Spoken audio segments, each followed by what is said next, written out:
Hi everyone. So welcome to our Module 1 review. So just to set expectation in terms of this reviewer. So like what you mentioned, the core expectation would be that you will review all of your problem sets, you will review all of the video lectures in terms of both theory and in terms of exercises. So this one will just really synthesize everything that you need to learn. So in terms of my suggestion, given our time in preparation for your exam, in terms of for module one, the thing that you have to do would be the following. So number one would be to watch this recording in order for you to relearn and just to really master all of the topics aside from cash. So given the limited time, I will leave it up to you to just review our cash lectures on both theory and problem set. Number two, pagkatapos nyong aralin both this module 1 reviewer and also their cash lectures, feel free to answer your module 1 reviewer. So, in terms of like yung problem set na yun. So, it's a condensed problem set from all of our previous exercises. So, if you have limited time, just redo all of those exercises so that you'll be able to appreciate the idea or the strategy in terms of answering this. And then finally, some of the exercises here, we will discuss some from that UVLE problem set. Some will be completely new, just so that it could give you additional exercises. And then just kindly take note that the flow would be as follows. So module one is broken down into the foundation of accounting. So preliminarily, the ano ba yung mga conceptual framework, the recording, and then also the adjusting entries and the closing entries. So we'll review the whole accounting cycle. So that's one chunk. The next chunk would be a deep dive in terms of your inventory and your merchandising operations. And then finally, the last would be for receivables, both AR and NR. And then yung cash would be the one that is separate or outside this module 1 review. So with that said, we can jump into the first major chunk, which is just basically our conceptual framework or our accounting principles. So we'll just quickly go through the theory and some things to highlight. So first is the definition of accounting. So in essence, everything that you've been doing just centralizes on the three major things. So that is to identify, record, and communicate economic events so that at the end of the day, our users will be able to come up with financial decisions, whether to invest, whether to increase the liquidity, and whatnot. So generally, the thing that I wanted to highlight would be that bookkeeping is different from accounting in the sense that bookkeeping is just solely about recording. So that would be your journal entries, summarizing it into the accounts. That's bookkeeping. But accounting is so much more than that. It's about creating these records and then communicating in such a way that it will be able for the users to easily understand and interpret kung ano yung next actions nila. So some review in terms of like what needs to be recorded. So kindly note that economic events need to have the following. That one, it's consequential to the business entity. Two, it talks about transactions that are measurable in terms of monetary units. Versus, a personal event is something that happens outside the entity and that is completely unrelated to the business and it's very non-quantifiable. So, for example, if you buy bikes for your business, that's a spin club, that's an economic event. Versus if you buy a spin bike for your own interest or for own personal use, we should not record. And then, of course, something that's unquantifiable as an adjective or winning an award or becoming part of like a top 100 companies or a top 50 is a personal event. So the idea is first is identify kung may economic event and then we turn it into journal entries, which is by now hopefully you will be able to master and is in second nature for you. Then from there, we create our journal entries, we make our T account so that ultimately we can create our financial statements. So an example of this is your income statement, which again tells you the financial performance. So performance is income statement of the company for a period of time. So, of course, accounting will only be as useful as the information it presents. So, therefore, we just have to familiarize ourselves in terms of the users and the activities for accounting. So, you have three, but rather than trying to memorize the different distinctions, just really look at the highlights. So, for example, one would be the number of owners. Of course, sole prop will be one owner. Partnership would be two or more, and corporation is at least five, with the exception of one-person corporations. But for me, one of the important things would be two things lang naman. Your capital and your liability. For sole prop, the downside is it's very limited capital, and it's the one that provides you with the most unlimited personal liability. Ikaw yung pinaka at risk when you're sole prop because they can go after your personal investment. So, kwari, nag-invest ka to 100,000 sa cake business, but if there's a lawsuit, they can go after not only your 100,000 investment, but even your personal claims. Versus a corporation na if I invest 100,000 to a share for a corporation and then they get sued tapos nawalan ng pera, the only thing I'll lose is the 100,000 that I invested in the share. Of course, capital, the more people that you have will give you access to more capital. So, the only upside for sole prop is it's simple, it's mas onti yung regulation, but in terms of liability, it exposes you to a larger threat. Specifically, aside from just looking at it from a business perspective, we also ask, sino ba yung users? If it's internal users, that's managerial accounting. If it's external, it's financial. So, as you know, in Accounting 1, we're focusing on financial accounting, which are for external users. So, financial accounting is for external users. So, in terms of the examples, just feel free to look into the following. And then from there, so alam na natin that what is accounting, who is it for. Now we go deeper in terms of the foundation. So in terms of the building blocks, one of the key assumptions that I really want you to look into would be the for. So going concern, the idea lang is that the entity will continue in operation for the foreseeable future. Hindi sila mababankrupt, hindi sila magko-close, hindi sila mawawala. They will be a going concern. They will continue their business operations as usual in the foreseeable future. Monetary unit, as the name suggests, we only record transaction data that can be expressed in terms of money so that we can be able to compare and contrast. Third would be economic entity. Dito papasok yung idea of owner's drawings. So again, if I start a business, I am separate from that business. So again, if I start a bike studio, I can get money from that bike studio. That would be owner's drawings. But whatever I make with that money, hindi na i-record because that will be personal use. So the activities of me as an owner is different from the activities of the economic entity. And then time period is just basically, we basically segment it into time period, which will be helpful in terms of our adjusting entries. So with that, we're finally in the bedrock or the foundation of accounting. And everything that we're going to be doing is all about the accounting equation. So everything that you own has to come from somewhere. So either it's lent by a third party or put up by the owner. So the idea is everything that you own, which is basically your assets, dalawa lang yung sources niya. Either you put it up by your own equity or you're able to have or you owe a third party in the form of liabilities. So our God equation for accounting would be assets is equal to liabilities plus equity. So again, this is something that is very intuitive, and kung ano man yung nawawala, you have to be able to find. So the idea is assets will always be equal to your liabilities and equity at all times. So in the problem set, the first one that you can use as warm up would be this chart. So all about filling in the blanks. So 76,000 minus 42,000 is equal to your equity of 34,000. This time, the liability is missing, so all we have to do is subtract 89,000 equity from your assets of 124. So 124 minus 89 is 35,000. This time, assets yung nawawala, so we all have to do is liabilities plus equity of 136,000. This one is similar lang. So assets minus equity is equal to your liability of 87,000. And then finally, yung equity is 178,000 assets minus your liabilities of 166 equals your equity of 17,000. So these are the correct answers. Next would be, now that we are familiar with this simple equation, lagyan natin ng complexities in different iterations. So we break down equity into two, owner's capital and owner's drawings. And then we further break down owner's capital into owner's capital plus revenue minus expense. Right? So this is gonna be our expanded accounting equation. And in the expanded accounting equation, the concept and the core ideas remain the same. That your assets should be equal to your liabilities plus equity. But now, yung equity mo, you just have to be aware that there are four components that interact with it. So in terms of the second problem, binigay lahat. And like what my suggestion is, still look at it from assets, liabilities, and equity.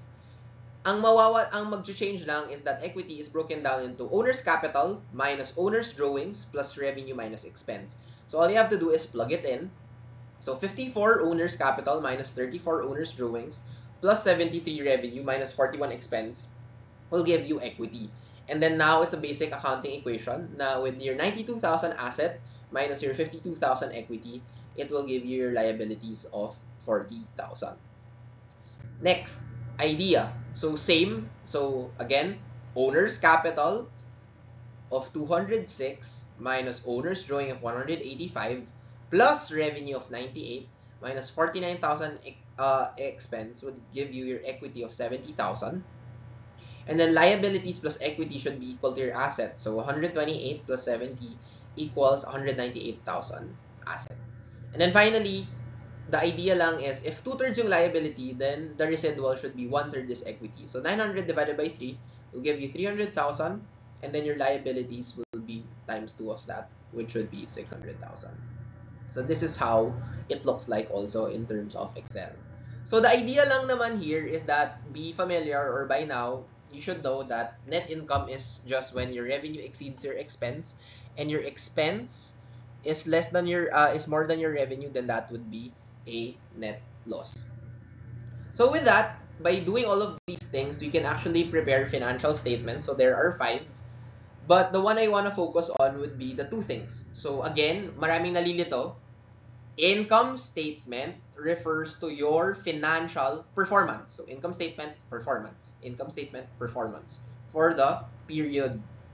Pero balance sheet is a financial position. Financial position. So balance sheet is financial position as of the particular date that we're posting this. So with that, medyo tapos na tayo with 1/3 of the basics of accounting. We can now go into the recording process. And as you know, by now, we've actually graduated and we're now at the level 4 or full accounting cycle. So para hindi kayo mawala, just follow the process. So it starts with analyzing our business transactions. So identifying ano ba yung economic or personal events.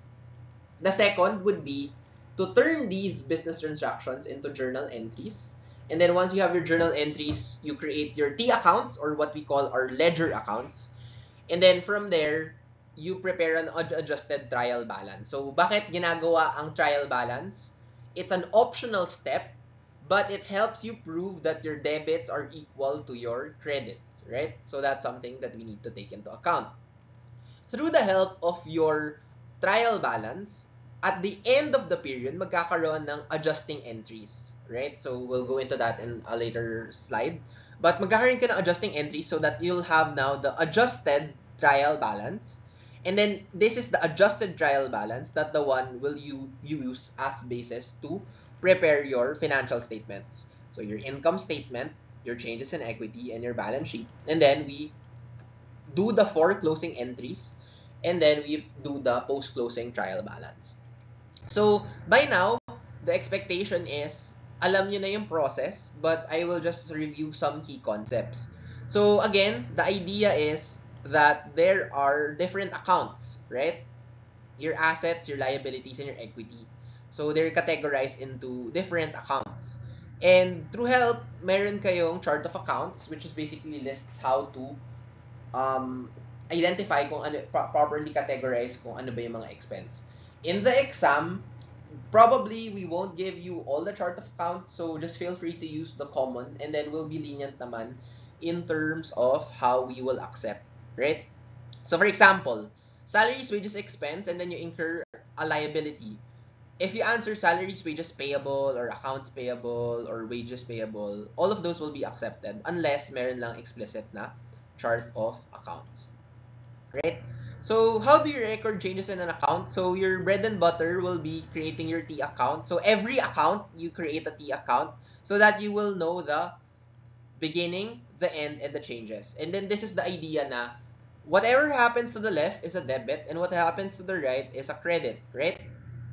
So looking back to this information, if kanina ang God formula natin is assets equal to liabilities plus equity, now we will simplify it that your debits, or the ones on your left, should be equal to your credits. And therefore, by using this insight, we'll now be able to apply ano ba yung mga normal balances of each of the accounts. So those that are naturally on the left, assets, will be a debit account. But those that have negatives like your expense and your owner's drawing will have a normal debit account. On the other hand, the ones that are naturally on the right that are positive, such as your liabilities, your owner's capital, and your revenue, will have a normal credit account. So the idea is when you debit and the normal balance is debit, it increases. But if you credit a one that has a normal debit account, then it will decrease. So if it follows the normal balance, it will increase. If it goes against the normal balance, then it will decrease. So for liabilities, pag tumaas, it's a credit. Pero pag bumaba, it's a debit. So with that, we can now go into the steps in the recording process. So what are the steps? So we analyze the transaction, we then journalize, and then we finally post to different ledger accounts. So now let's go create journal entries. So some definitions lang. Journals is what you call the book of original entry, and it shows the debit and credit effect of a particular transaction, right? So it's a double entry system. So the idea lang is you turn the transaction into a journal entry, which will you then put to your journal, right? And the double entry accounting system states that your debits must be equal to your credits.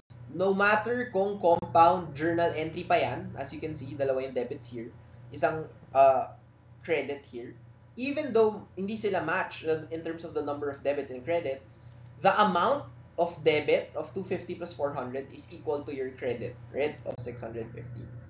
So, to review how to create journal entries, these are just some of the things you need to know. So, the Dinis-Castro exercise. So, opens a bar. So, the basic analysis would be, okay, what are the two accounts affected? Well, my owner's capital increases and my cash increases. So, that will be a debit in cash, and then the normal balance of your owner's equity is a credit. So therefore, your journal entry would be debit cash, credit owner's equity of 450. Next, we pay rent in advance for 6 months. We know that that is now the concept of prepaid rent, pero bumaba yung cash natin because we paid. So if you look at the T account, what will happen? Dahil bumaba si cash, that would be a credit in cash. But dahil tumaas yung prepaid rent, which is an asset or a prepaid expense, then that will be a debit. And therefore, your journal entry would be debit rent, prepaid rent, credit cash of 300,000. The last two will be the same. So, receive 120, so tumaas si cash, pero tumaas rin yung revenue. Your normal account for cash is debit. So, debit 120,000, while your revenue has a normal credit, so an increase will be a credit in revenue. So, therefore, what will happen will be debit cash, credit service revenue of 120,000. And then finally, we pay 20,000 cash and utilities, so that's an expense.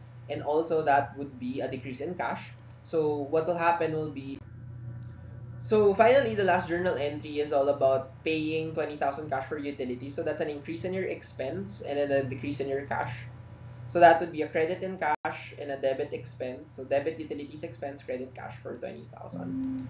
So that would be your journal entry. So in summary, these are the 4 journal entries for that problem. So it's really more of a warm-up, just understanding paano lang gumawa ng journal entries. So now we go to posting your accounts, right? So again, if journal entry is the formal entry of your transaction, kindly take note that your T account, ang formal version ng T account nyo, is just a ledger, right? So the ledger is just breaking down it on a per account basis so that you'll be able to look at the beginning balance, the ending balance, and the different changes. So now we mastered the trial balance. So again, the trial balance is the one that proves that your debit is equal to your credit and that it lists your accounts and balances at a specific point in time. So again, a trial balance is the one that proves that your debits is equal to your credits. So the idea is, kailangan mag-balance yung debit and yung credit nyo. And then from this trial balance, you can now create your income statement, your changes in equity, and also your balance sheet. So finally, the last thing that I want you to learn is let's close out. So let's learn adjusting and closing entries. So for adjusting entries, again, these are required entries that will be made on the last day of the accounting period so that we can uphold our revenue and expense recognition principles. So, the reason why kailangan mag-adjust is because of sometimes the trial balance may not contain up-to-date information, right? Like sometimes it's too time consuming or costly to make adjustments every day, or some talaga naturally they just expire with the passage of time. So this is our framework naman when it comes to adjusting entries. So you have your deferrals, which is basically cash now, revenue or expense later, and your accruals, which are your incurrences. So that would be your cash later scenarios. So let's just go one by one. So deferrals, again, deferrals are prepayments. So these are your cash now. Specifically, there are two types. Your prepaid expenses. So ano yung mga examples nito? Cash now, pero expense later. Supplies, prepaid rent, prepaid insurance, equipment, all of those are under prepaid expenses. So supplies, prepaid rent, equipment have the same idea as prepaid expenses. That you receive cash now, but then due to the consumption, you will then recognize an expense, right? So the last type of deferral would be your unearned revenue. Now you will get the cash now, but then you will recognize the revenue later. So these are just your journal entries. So this is your deferrals, your prepaid expenses, and your unearned revenue. Your accruals or your incurrences are cash later. So accrued revenues means that mag-recognize ka muna ng revenue, and then next period mo na ma-receive si cash. Same with expenses, such as your interest and your salaries. You will recognize the expense first before you pay in cash. So that would be your accruals, right? So with that, medyo alam na natin the difference between deferrals and accruals. So let's now test our mastery with your summoning salt, right? So the idea is, bumili ka ng 1-year data insurance policy. So this is a prepaid insurance, right? So the next would be, ano ba yung initial entry? So at the start, nag-recognize ka na buo na 1,800. Now this will last you for 12 months, right? So 1/8 divided by 12, technically month on month, the insurance expense that we're probably spending would be 150. And now we bought in June. That's 7 months from the end of the period. So therefore, our adjustment will be 1,050. So how it looks like is this 1,800, we can break it into 12 periods, right? The 7 ones we've already consumed, so now kailangan natin gawing expense. The remaining 5 is still an asset at the end of the period. So now we have to recognize this amount of 1,050. So therefore, it will be debit insurance expense, credit, prepaid insurance. Right? Next would be in terms of prepaid rent. So same idea. Right? May prepaid rent tayo lasting 5 months. Ilan yung na-consume from September 1 to December 31? So 6.5 divided by the duration, which is 5 months. So technically, we're spending a 1.3 per month on rent. Since 4 months have already expired from September, October, November, December, our total expense should be 5,200. So 5,200 and then 1.3 na lang yung natira. So therefore, we have to note rent expense of 5,200, credit prepaid rent of 5,200.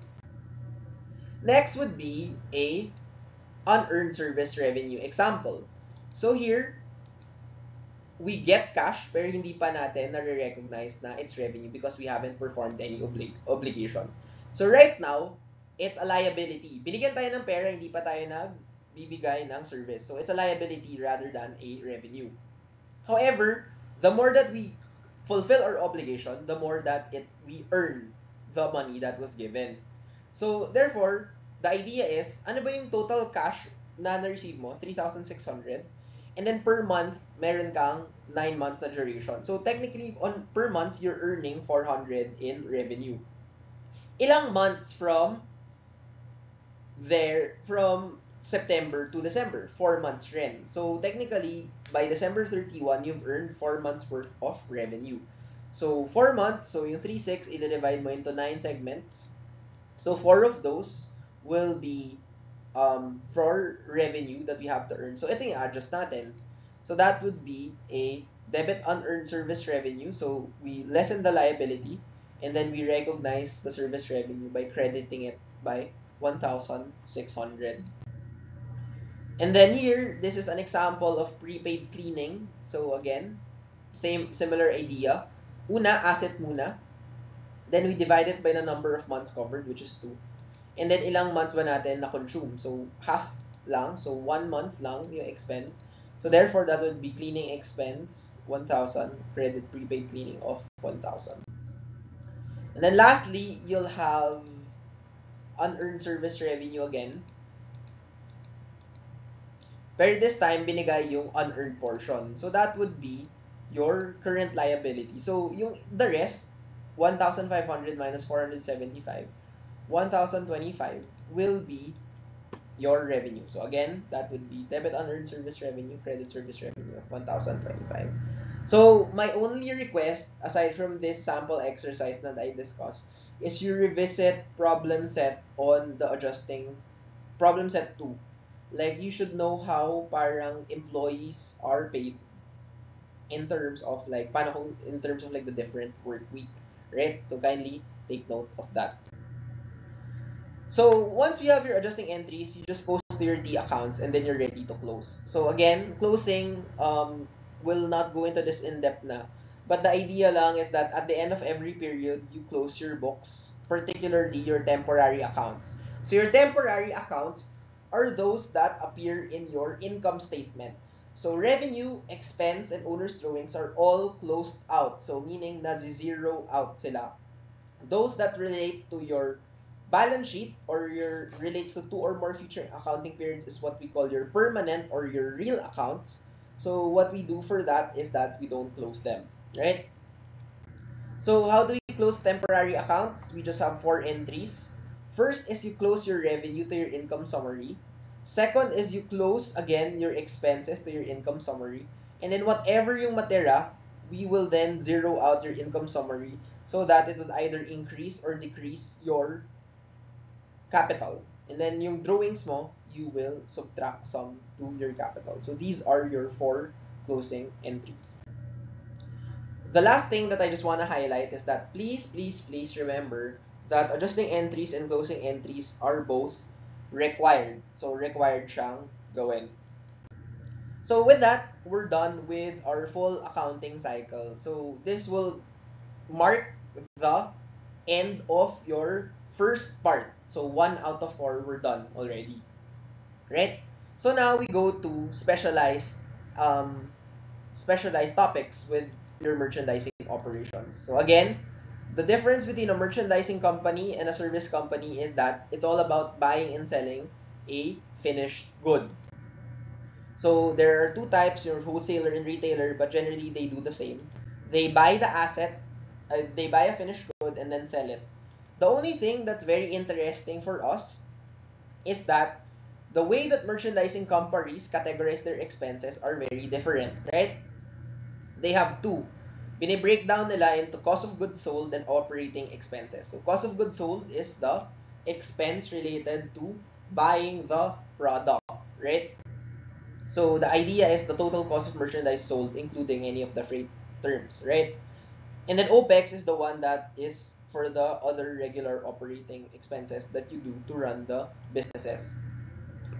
And the reason why COGS is so important is because it upholds the matching principle that we only recognize expenses when the relevant revenue has been incurred.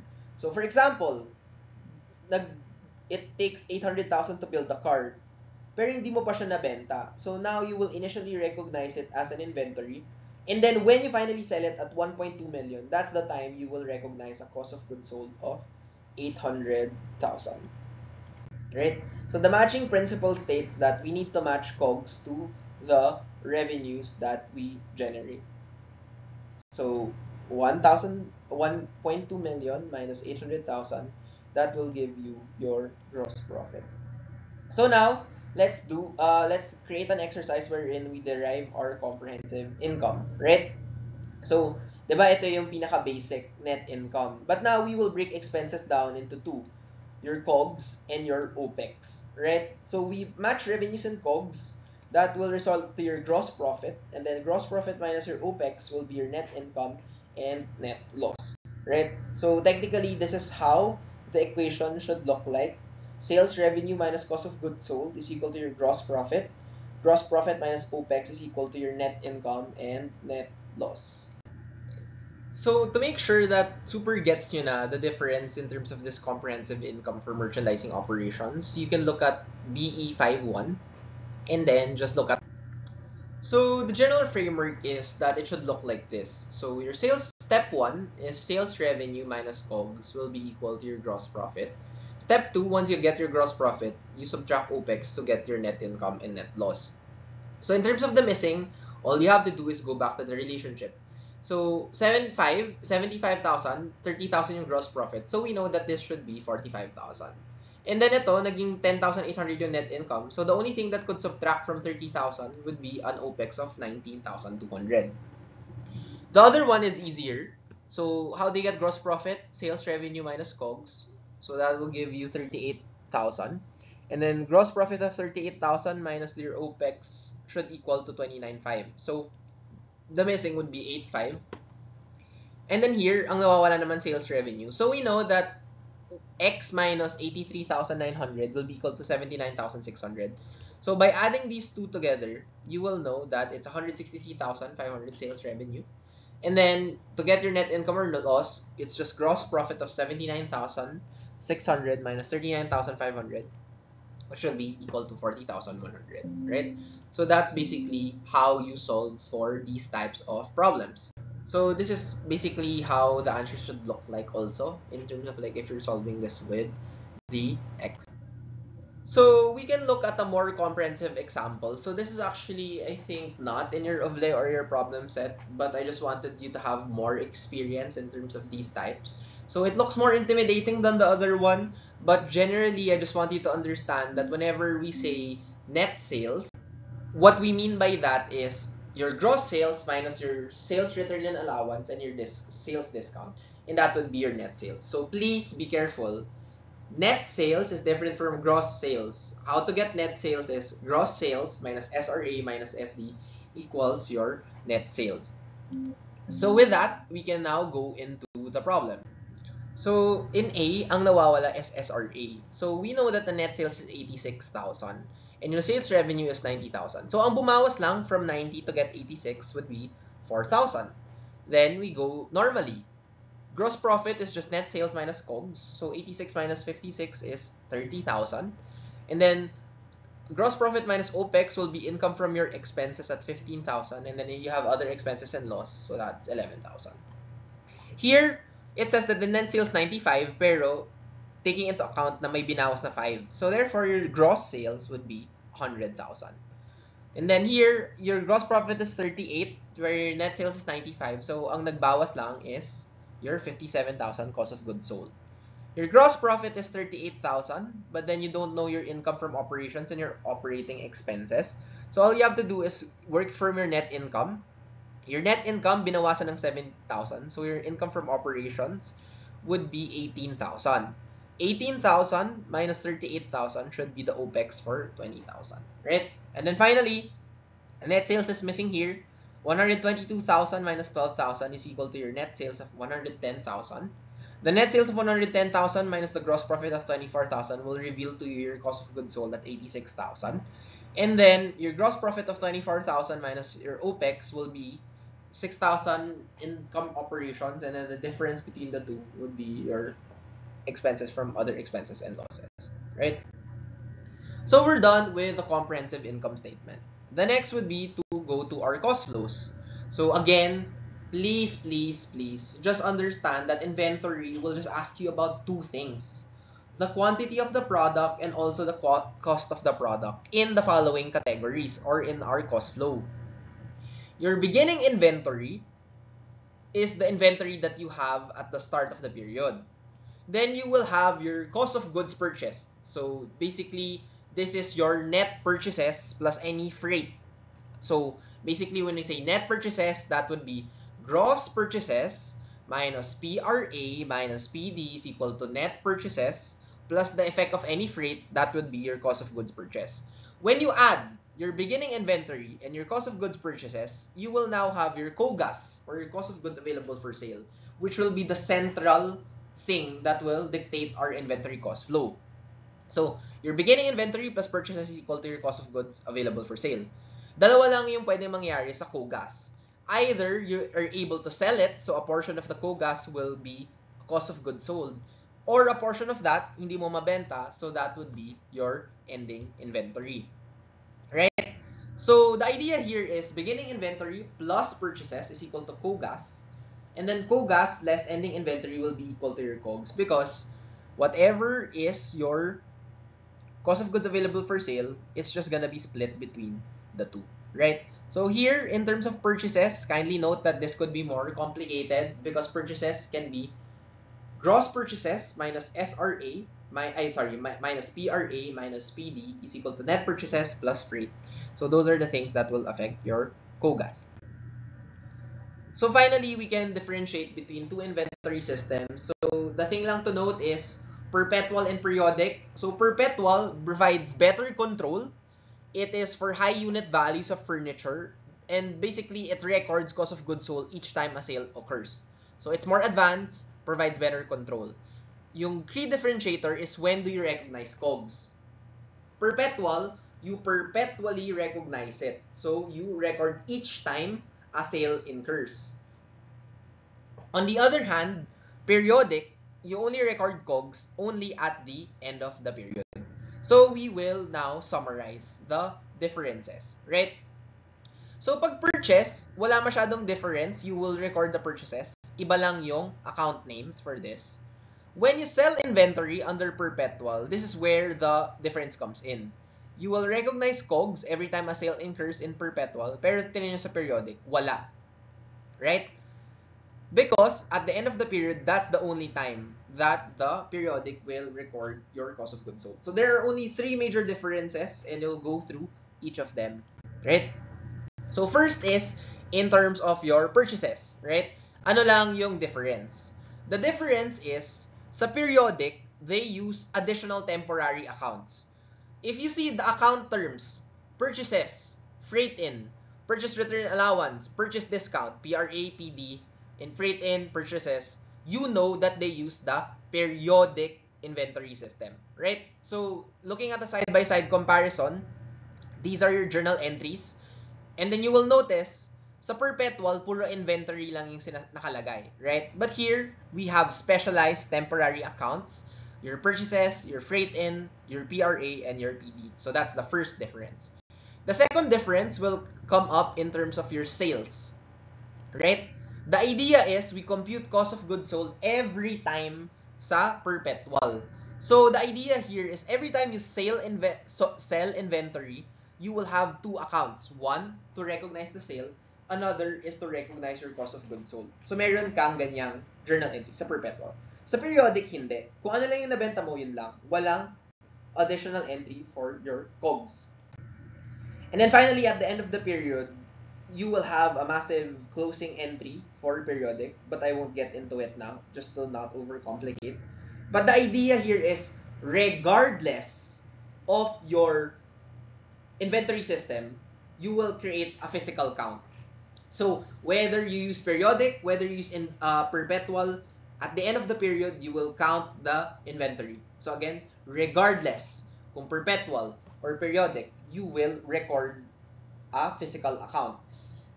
And we follow the physical count more than the recorded item. So pag tumaas, it's debit inventory, credit COGS. Pag bumaba, it's debit COGS, credit inventory. So as an example, my physical count tayo of 13,900, and then the record is 15,000. So what we follow is the 13,900. So therefore, we have to decrease this by 1,100. So that's debit COGS, credit inventory, right? And therefore, your old COGS was 60,000. Because may adjustment tayo of 1,100, magiging 61,100. And then finally, the last thing is to master key inventory concepts, with the starting with recognizing inventory in terms of inventory inclusions.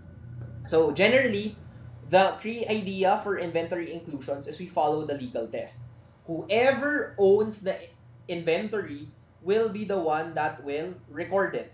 Whoever owns the inventory will be the one to record it. So ano i-record mo? Right? Goods owned on hand, anything that's in transit, so BSP, so buyer, if you're the buyer in its shipping point, you record, and SDP, seller destination point. Anything that's goods out of your consignment, so even if wala siya sa warehouse mo, if you're the one who owns it, we record, regardless if it's on consignment or temporarily held by others. So let's master inventory inclusions with this example, Captain Hook. So Captain Hook, basically, nag-ship siya ng goods, right? So the first thing is we use the cost of the items. So here you see 800 and 1,000. Yung 1,000 is the selling price. We do not care about the selling price. We only care about the cost of the goods. So we will use 800. So now that we know this, the thing is, this is a sale, right? FOB, shipping point, right? So we are the seller. So the question is it included? The answer is no, kasi walang inventory, right? So should it be included? The answer is no. This is an example of seller shipping point. So therefore, we ignore. The next one is, nag-ship ka raw ng goods kay Captain Hook. Ay, bumili ka raw. FOB shipping. So this is a purchase. So FOB shipping point. So this is BSP. And then it's 450 plus 30 of freight. So is it included? Again, no. Kasi zero. Walang unadjusted balance. So should it be included? The answer is yes, BSP. Therefore, we have to add it back. Pero at how much? The cost of the invoice plus the freight. So that's the cost of your inventory. So that's 480. Number 3 is, meron ka raw 650 na isolated, and then naka-designate raw siya to a customer who requested the goods to be shipped. So this is designated goods. This is the first time we've seen this. Is it included? No. But should be included? The answer is yes. Because at the end of the day, okay, isi-ship siya ng March 10. Pero today, who is the owner? Tayo pa rin, right? So we add back 650, right? And then the last 3, so number 4, included in the warehouse 700 inventory that is on consignment, na tayo lang yung naghahawak. Therefore, these are consigned goods. We are the consignee. So should it be included? The answer is no. So hindi naman siya nakasama, so we ignore. So number 5, we issue the purchase order again. So this is a purchase, pero this time destination point. So PDP, is this included? No. Right? Should it be included? No. So we ignore. And then finally, we have Captain Hook shipped goods to the customer. The invoice price was 350 and the cost of the items was 200. Again, we ignore the selling price whenever there's a sale, and we only look at the cost. Now, what type of sale is this? This is a sale FOB destination. So this is SDP, and therefore, this would be a good na we have to include, right? So we add back 200. So now, tatlo lang yung i-add back, 480 plus 650 plus 200, 1,330. So this is another exercise that you can use to practice. The general rule is buyer, selling point, BSP, and seller, destination point, SDP, are the ones that we add back. So this is the correct item, right? So that's basically inventory inclusions. Now we go to the harder one, cost flow assumptions. So under cost flow, so for cost flows, there are two things that are very important, right? The quantity of our products and the cost of our products. So the thing that we want to accomplish would be to understand how the inventory flows from the time we purchased it all the way until it gets sold. So with that, dito lang papasok yung concept natin na everything centralizes in your cost of goods available for sale. So it will tell you what is your beginning inventory plus purchases, but at the same time, from your COGAS, you'll be able to derive your COGS or your ending inventory depending on what's missing. So, in terms of cost flow, dalawa lang naman yung tatanungin dyan. How much is our cost of goods sold and how much is our ending inventory? So, out of your COGAS, how much yung COGS and how much your ending inventory? Right? So, the idea here is that we have base scenarios, but the general idea is your COGAS of 600,000, if 280 yung ending inventory mo, then it's 600 minus 280, that will be your COGS. In the same way, pag alam mo yung COGS and yung 600,000 na COGAS, then 600,000 na COGAS minus 320,000, it will give your 280,000 in terms of your inventory. So the reason why we have different treatments or different assumptions is that sometimes the cost per unit changes whenever we purchase, right? And this is where the cost flow assumptions come in. So again, the general idea lang is there are four: specific identification, FIFO, LIFO, and then WAVE, right? So FIFO, WAVE, and specific identification is allowed, but LIFO is not allowed because it does not follow the matching principle, right? So now let's look at the difference in terms of computing. So the thing I want to focus on is the quantity method and also the weighted average method, right? So this is another new item that you can look into. So binigay yung unit cost or yung selling price, right? And then you can come up with your cost flow matrix. So basically, the first thing that I did was to get the totals. So para hindi ako malito, basically, I looked into kung ano ba yung mga total cost niya in terms of beginning and ano. And then pag sale, so I know it's a selling price, ito yung sales revenue associated with it, right?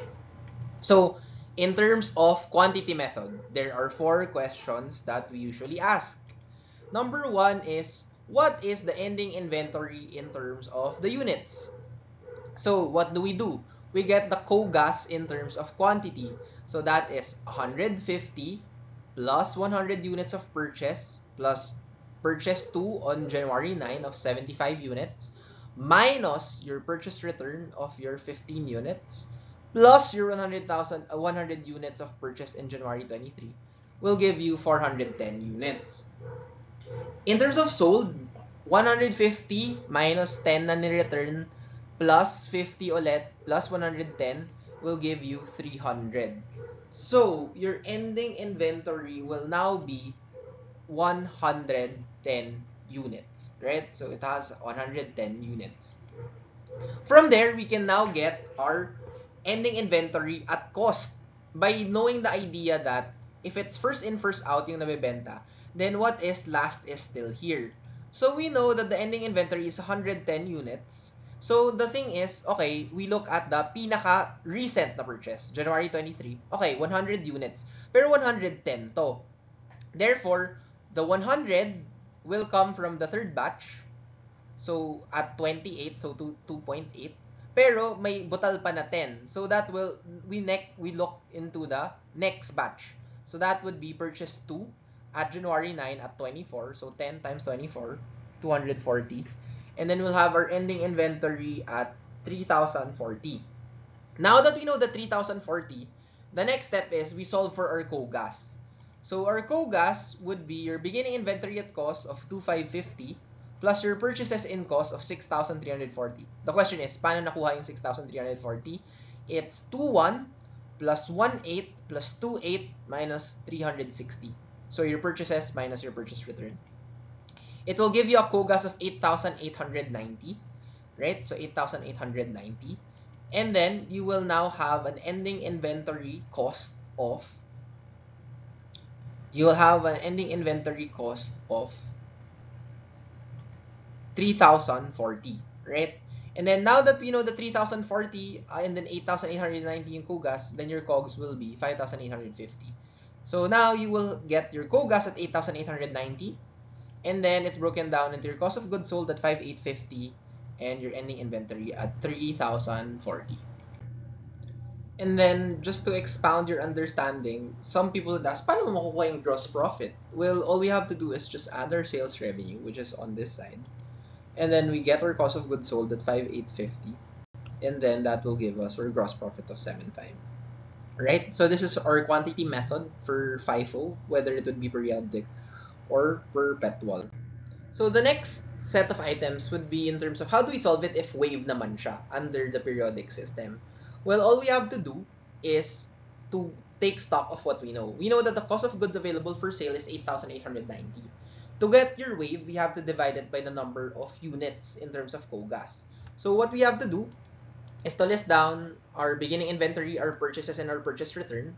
Look at ano yung total value niya of 8,890 and look at the number of units.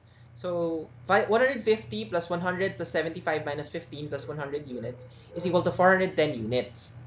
This is all referring to your cost of goods available for sale. So now what we do is 8,890 divided by 410. That will give you 21.6829. That will be your wave that we will multiply to your ending inventory in units and your sales in terms of units. So 110 yung ending balance from the previous item. So times 21.689, that's 2,385.12. And then technically you can solve for this by 8,890 minus 2,385.12. It'll give you your COGS. But another way of solving it is 300 units times 21.68. It will give you your 6,500.04.88, right? So that's how you solve using the two types of systems. For me, what I recommend is that please do this item at least 2 to 3 times until you super get the process. But generally, if nakuha nyo to, then you should be good in terms of your exam. So now, the last thing is in terms of inventory valuation. So kindly note that we initially record inventory at cost, but subsequently it is low. It is at LCNRV. So initial is cost, but the subsequent is LCNRV. And net realizable value is just estimated selling price minus estimated cost of completion minus estimated cost to sell. So let's look at an example in terms of Libby, right? So they have 4 units. So you have original cost, and then you have cost to replace, estimated cost to sell, and expected selling price. The first step is to always solve for NRV, right? And that's basically your selling price minus cost to sell. So the NRV is 90, 100, 50, and 70. And then you just pick sino yung mas mababa. So for product 1, it's 60. For product 2, it's 70. For product 3, it's 50. And for product 4, the NRV is lower at 70. And that will give you your ending inventory. So that is your inventory valuation. So we subsequently measure inventory at LCNRV. Right? And with that, we're actually done with our inventory. And then the last na lang is receivables. Right? So for receivables, let's just define. So receivables is the idea that you have this expected source of cash in the form of revenue. But now, instead of getting the cash in terms of like when you need it, what usually happens is that magkakaroon ka ng receivable, and it's a promise that you will be able to get cash in the end. So with that said, the general idea lang is if it's under sales transactions, that's what you call trade receivables. And then you have 2 subcategories in your AR and your notes receivable. The difference between AR and NR is that notes receivable have a formal instrument of credit, right? And then kindly take note that there are other receivables. So for accounting for accounts receivable, there are a lot of things that we need to note, but these are the general highlights. First is we initially recognize, so initial recognition is at fair value, okay? At fair value. And then there are ways na parang these are just your journal entries when you collect AR. But the more important thing is that AR is subsequently measured at our cash NRV, right? So net realizable value in cash, right?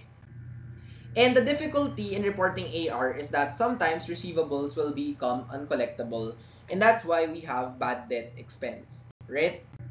So there are 2 methods. So again, direct write-off talks about actual losses. So they were only recorded when it's deemed uncollectible. Versus, as the name suggests, allowance method. it creates allowances for estimated losses, right? So, ano yung bawal? Direct write-off is not allowed. Allowance method is what we will follow, right? So, these are just some of the journal entries for your direct write-off. And then, the idea is, sa direct write-off, walang ADA, right? It's only during the allowance method that you will record your allowance for doubtful accounts, right? So this is just an example of a side-by-side comparison. So if it's an estimate only, you write BDE, ADA. And then if it's an actual write-off, that's the only time that you will um, debit ADA against your AR. Versus dito, straight lang na bad debt expense. So the key takeaway here is walang ADA sa direct write-off, while there is an ADA in the allowance method. But then, how do we actually estimate these accounts receivable that's uncollectible under the allowance method? Well, we have percentage of sales and percentage of receivables. The idea lang is, I want you to familiarize yourself that percentage of sales will give you your BDE, while your percentage of AR will give your ADA, right? So, to make it simpler, the idea is the ADA has a normal credit account, so it's a contra revenue account. Every time you have a BDE or recovery, it will be a credit. Pero pag nagkaroon ng write-off, there would be a debit, right? So the idea lang is sa percentage of sales, what you do is you multiply it at net credit sales. So hindi siya gross sales net sales. So when you apply the percentage, you will get the BDE, right? BDE, pag percentage of sales. So yung BDE, papasok siya sa loob ng account. So whether it would have a current beginning balance of 20 and then nasa 50, magkakaroon ka ng ending ADA balance of 70. Pero pag debit naman, 20 minus 50, kaya naging 30 yung ending balance here. So the idea is, sa loob siya papasok regardless of kung saan yung beginning balance. And then you will use it to solve for your ADA. Baliktad naman sa ADA. Sa ADA, you multiply it at your AR, and it will give you the ending balance. And then you try to solve kung ano yung nasa loob. And that will give you your BDE. So it doesn't matter kung ano yung beginning balance. The ADA will give you the ending balance. So again, sa percentage or aging of receivables, please make sure that it's the percent of uncollectibility. And the general rule is, the older the AR, the higher the percentage na hindi na sila magbabayad. Right? So again, this is just an example of how to do it. So again, percentage of sales, you get the net credit sales times the percentage of sales, it will give you your BDE. Next step, you create your T account. Right? So your T account, this is the balance. So ipapasok nyo lang yung 6,250 sa loob. And that will give your ending ADA of 14,750. That you can subtract to your AR to get your net accounts receivable. Same idea for percentage of receivables. We just multiply all of these to arrive at your final ADA. So now, what that will give you is 12,900 is the final ADA. Your AR net is 276,000 minus 12,900, so 263,100. And then, you make a T account, so ito papasok naman sa labas. So how do you make the credit of 852 become 12,900? Well, you need a BDE of 44. So therefore, that will be your journal entry. Debit BDE 44, credit ADA of 4,400. Lastly, how do you dispose? You can sell. And the reasons why you usually sell is that it's hard to collect, you're not sure whether magbabayad, it's very cumbersome. The only wrong reason to sell is that sasabihin nyo, hindi kasi mas liquid ang AR kaysa sa cash. That's not true. The most liquid asset is cash, right? So the only reason why you sell your AR is because it's cumbersome, it's complex to collect, etc., etc. So there are two versions. One is discounting and another is factoring. The difference lang is who collects. For discounting, tayo pa rin. For factoring, it's the factor that will collect. So basically, this is the journal entry that you need to familiarize yourselves with. So let's look at an example. It's a compound journal entry. So please take note of the following. First is, you will credit your AR at whatever it was. So 500,000. And then dalawa yung debit mo. Cash and service charge expense. Yung service charge expense, you multiply 2% to the 500,000. So that's 10,000. And then yung remaining is, okay, kung 10,000 yung credit, ay yung debit, and 500,000 yung credit, then the 490 is the cash, right? So finally, notes receivable na lang tayo. So notes receivable, it just has a formal instrument of credit in the form of a promissory note, right? So how do we create the journal entries? So first is initial recognition. So it's just basically notes receivable cash and then notes receivable AR. So we record at fair value. And then subsequently, we also record at NRV. So disposing is the same. We just have to take note na mayroong interest when it comes to disposal. So, I will give you this comprehensive example, and then if nagets nyo to, then you should be good for notes receivable. So, it will give you the date na you receive, right? So, it's on May 31, June 1, and it's an 8-month note, right? So, first step is I want you to count the months, right? So, 8-month note siya, but from now until the end of the period, ilang months, right? So, it's an 8-month note. It had happened in June. So, therefore, babasagin natin yung 8-month into the period from June to December 2022, and then the rest of the months in 2023. So, January, so it happened in May, right? So, June, July, August, September, October, November, December, right? So, ilan yun? That is 7 months, right? From May to December, right? So, count June 1, July, August, September, October, November. So, 7 months. So, yung 8 months na interest, we know that 7 months will be to December. Magiging receivable yun. And then, the 1 month left from January 2023, magiging interest income at the end. So, knowing that, we can use this formula. 300,000 yung face value. We multiply 5%, it will give you your yearly interest at 15,000, right? So, kailangan lang natin malaman, magkano yung monthly interest ko? So, basically, 15,000 divided by 12 will give you a monthly interest of 1,250. So, 1,250 times 8 months, it will give you the total interest of your notes, which is at 10,000. However, this 10,000, we further break down. Yung 8,750 is referring to the interest that you will receive from May to December of 2022. And then yung 1,250 is from December to January. So how would it look like, right? So when you get it, it's debit NR, credit AR of 300,000. Then at the end of December 31, you will take note of the interest receivable, which is basically debit interest receivable, credit interest revenue of 8,750. And then when you finally collect, you will credit NR of 300,000, you will credit interest receivable of 8,750, and then you'll credit interest revenue of 1,250 because that represents the remaining month, and then you will collect it in cash. So debit 310. So what if they didn't pay upon maturity? You will use the same figures, where this is the rule, right? So using the same figures, ano yung rule? Kapag expected collection, i-credit mo yung notes receivable, i-credit mo yung IR, and then i-credit mo pa rin yung interest revenue. And then instead of cash, you just do AR, right? So that's basically how to do it. Pero kung no collection, we will ignore this interest revenue of 1,250. And then what we will do is, yung notes receivable before, i-write off natin, so that's debit ADA. And then yung interest receivable, we will write it off again under expense.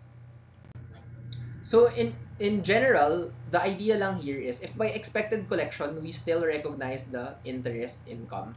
Pero kung wala na, what we have to do would be, pag no collection, all we have to do is ignore the interest income. So we ignore this and just partner notes receivable with ADA and then the interest receivable from the previous year to the other expense, right?